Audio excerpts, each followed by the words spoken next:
Hi everyone.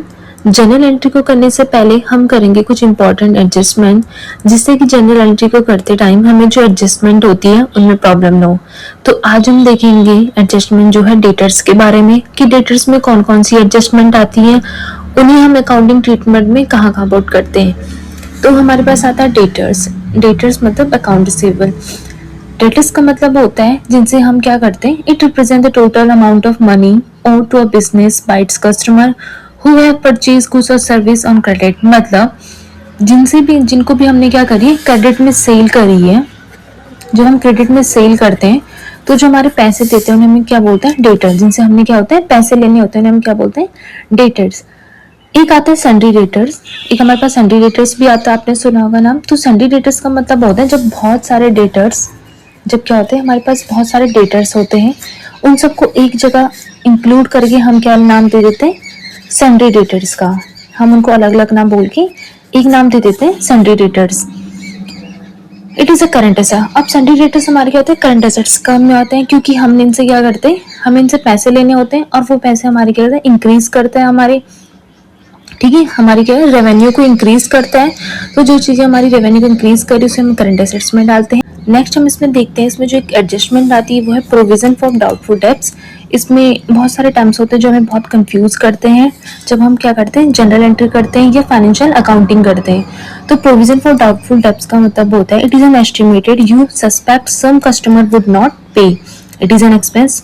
मतलब provision का मतलब होता है प्रावधान, जो हमने क्या करें, अब हमने कुछ क्रेडिट में सेल करी है तो क्या होता है, बिजनेस को क्या होता है कि अगर हम क्रेडिट में सेल करें तो बिजनेस को क्या होता है कि सारे डेटर्स क्या पता सारे पैसे ना दे, है ना। उन्हें बहुत टाइम हो चुका है अपने बिजनेस में सेल करते करते, तो उन्हें कुछ आइडिया होता है, ठीक है। ये क्या होता है, एक तरह से एस्टिमेशन होता है, ये कोई एग्जैक्ट नहीं होता है। इसे क्या होता है, एस्टिमेटेड होता है। जो बिजनेस क्या करता है, एस्टिमेट करते हैं कि क्या पता इसमें से 5 या 10% जो डेटर होंगे वो पैसे नहीं आएंगे हमारे पास। तो वो क्या करते हैं, पहले से ही प्रोविजन बना देते हैं।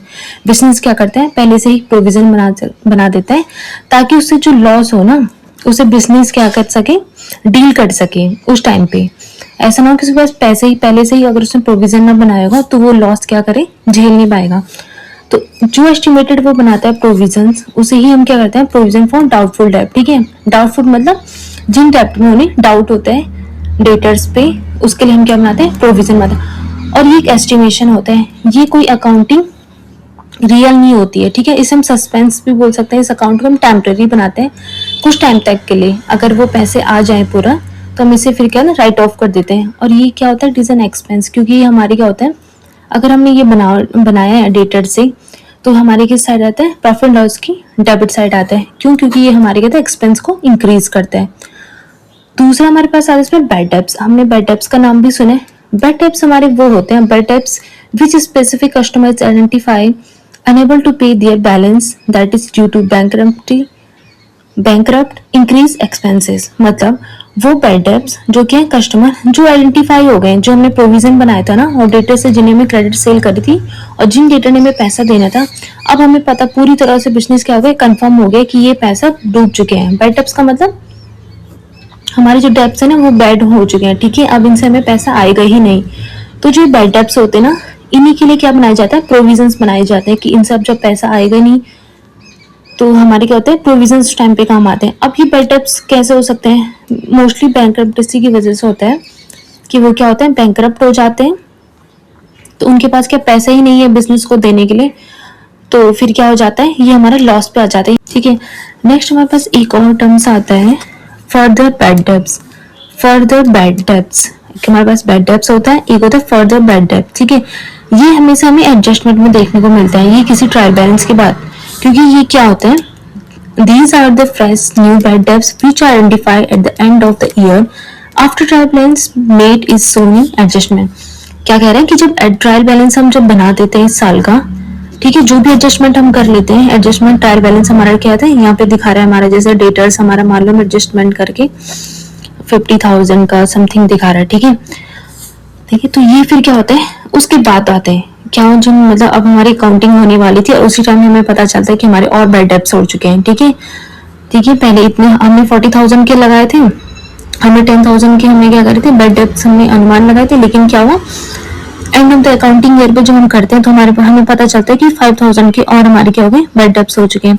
तो उसको हम कैसे करें, ट्रायल बैलेंस में तो हम उसे दिखा नहीं सकते, हम उसे कहाँ दिखाते हैं, एडजस्टमेंट में के थ्रू दिखाते हैं कि राइट ऑफ लिखा रहता है कि right of bad debts, further bad debts 5% ऐसे कुछ, ठीक है।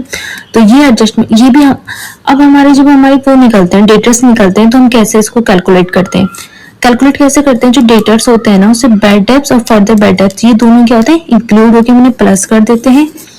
देन जो हमारे डेटर्स होते हैं उसे प्रोविजन फॉर डाउटफुल डेब्ट्स से लेस होते हैं, और इन दोनों को जो इंक्लूड करके जो हमारा आंसर है वो भी हमारा क्या होता है, लेस होता है बैड डेब्ट्स, ठीक है। इसके कुछ एग्जांपल देख लेते हैं। तो जो हमारे प्रोविजन फॉर डाउटफुल डेब्ट्स है, हमने क्या कर लेते हैं, प्रीवियस ईयर में 2024-25 में हमारा डेटर था वो कितना था, 11 लाख का। जो हमारे ट्रायल बैलेंस में क्या दिखेगा, डेटर्स हमारे क्या थे, 11 लाख के थे। हमें क्या है, 10% प्रोविजन फॉर डाउटफुल डेब्ट्स बनाना है, ठीक है, प्रोविजन फॉर डाउटफुल। अभी जो प्रोविजन फॉर डाउटफुल डेब्ट्स होता है ना, इसे हम क्यों बनाते हैं, किस कौन सा कॉन्सेप्ट बताता है कि हमें ये बनाना है, ये कॉन्सेप्ट बताता है प्रूडेंस कॉन्सेप्ट। कौन बताता है, प्रूडेंस कॉन्सेप्ट। ये क्या बताता है कि anticipate for loss not for profit. क्या है कि अगर बिजनेस का कोई लॉस है ना तो उसे पहले आप शो करो, पहले उसे ऐड करो, तो चाहे तुम प्रॉफिट के लिए ना भी शो करो, ना ऐड करो, लेकिन आपको क्या है, लॉस के लिए हमेशा ऐड करना है। तो उस वजह से हम क्या बनाते हैं, प्रोविजन फॉर डाउटफुल, उसके लिए हम क्या बनाते हैं, प्रोविजंस बनाते हैं। तो 10% 11 लाख का बनाएंगे तो हम 11,000 रुपए हमारा डाउटफुल डेब्ट्स का बना है। इसको हम क्या कहते हैं, प्रोविजन फॉर डाउटफुल डेब्ट्स को हम प्रॉफिट एंड लॉस की कहां साइड में दिखाते हैं, डेबिट साइड में। तो उसकी जनरल एंट्री ऐसी होती है। प्रॉफिट एंड लॉस में हम क्या करते हैं, to provisions for doubtful debts, ठीक है। तो यहाँ पे आ जाएंगे हमारे कितना था, 11,000 रुपए, क्योंकि हमारे लॉसेस होते हैं तो इसको हम क्या करते हैं, डेबिट साइड में करते हैं प्रॉफिट एंड लॉस की। ये हम प्रॉफिट एंड लॉस की डेबिट साइड होती है और ये क्रेडिट होती है। यहाँ पे हमारे सारे एक्सपेंसेस आते हैं और यहाँ पे हमारे रेवेन्यू प्रॉफिट आते हैं, ठीक है। अब बैलेंस शीट में हम इसे कहाँ दिखाते हैं, बैलेंस शीट एसेट्स, डेटर हमारे क्या होते हैं, इनसे एसेट्स होते हैं, क्योंकि इनसे हमें क्या होता है, अकाउंट रिसीवर, इनसे हमारी अकाउंटिंग में क्या होता है, हम कैश रिसीव करते हैं, तो इससे हमारा क्या होता है, कैश इंक्रीज होता है, एसेट्स हमारे इंक्रीज हो रहा है, एसेट्स हमारे इंक्रीज हो रहे हैं, तो उसे हमें कहाँ दिखाएंगे, डेट एसेट साइड। तो डेटर्स हमारे 11 लाख के थे। अब प्रोविजन फॉर डाउटफुल डेब्ट्स से लेस हो जाते हैं, जो हमने प्रोविजंस बनाए 11,000 रुपए उससे क्या हो जाएंगे, लेस हो जाएंगे। तो इसका अकाउंटिंग एक हमने एग्जाम्पल।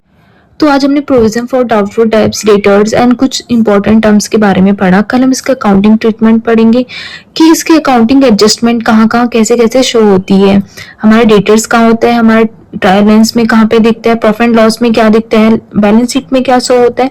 तो कल हम इसके बारे में पढ़ेंगे। आई होप आपको ये आज सारी डिटेल्स समझ आएंगी। So thank you for watching.